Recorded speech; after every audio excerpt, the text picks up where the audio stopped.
How to find archived messages on Android.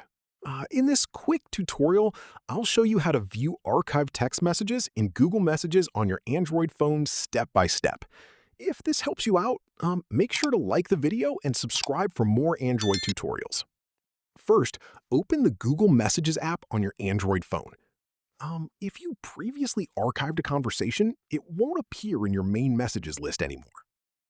To find those archived messages, tap on your profile picture in the top right corner. Now tap on Archived from the menu. This will show all of your archived conversations and text messages. If you want to move a conversation back to your main inbox, press and hold on the message thread.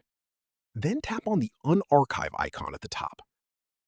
If you want to permanently remove the archived conversation instead, press and hold on it and tap the trash can icon. Confirm delete if prompted. And that's it. That's how you can find archived messages on Android easily.